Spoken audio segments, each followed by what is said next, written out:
Alright guys, now we're getting serious because this is involving financial institutions as well as educational institutions.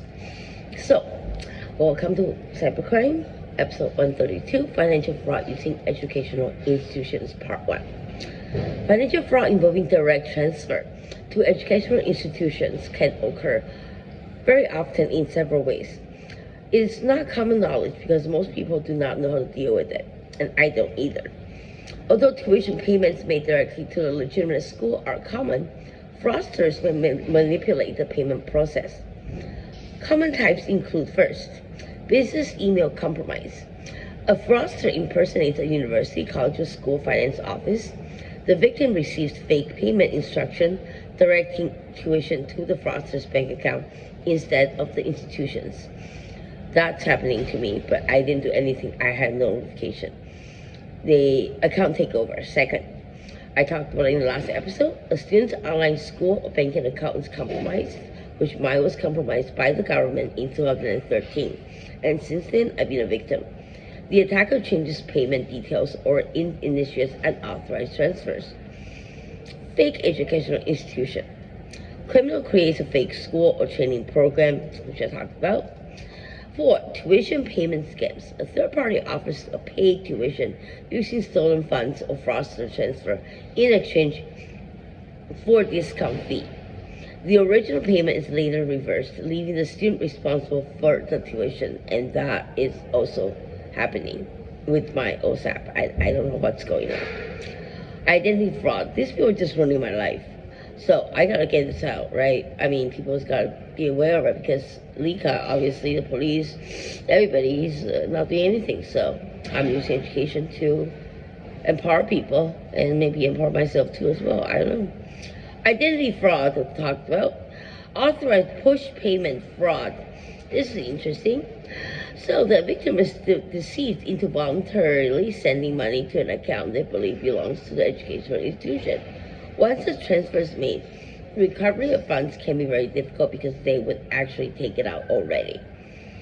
Alright, so the warning signs, last minute changes to payment instruction, request to pay to a different bank account than the email that you got before from the legitimate educational institution, pressure to make an urgent payment, email addresses that differ slightly from the institution's official domain, as well as requests to pay through unusual methods. So, how do you protect yourself? You can't. If they want to do it, they will do it. So, verify payment instruction by calling the institution using a phone number from the official website. Double check the recipient's account name and banking details. Use secure payment portals provided by the institution. Enable multi-factor authentication on your banking and student accounts, which can be disabled by the hackers, and that's what happened, and that's why I have no knowledge of about $120,000 that I lost through educational banking fraud. Keep copies of payment confirmation and correspondence. So, if you're asking because money was transferred to a legitimate educational institution without your authorization, the appropriate steps are different from a scam involving a fake recipient. In that case, contact your bank immediately, notify the institution's financial office, and report the incident to your local police service and Canadian Anti-Fraud Center. This may be able to help obtain or trace or recover some of the funds depending on the circumstances. So I'm still in the process of doing that. I'm just waiting for the bank. They never gave me any case number. They never gave me anything. I don't even know how the investigation is done. So, in that case, it's very difficult to obtain the funds. I've never had this before. If anybody out there that can help me, I really appreciate it. Thank you, because I don't have the money for lawyer or private investigator anymore. And that was supposed to be for it. So, take care.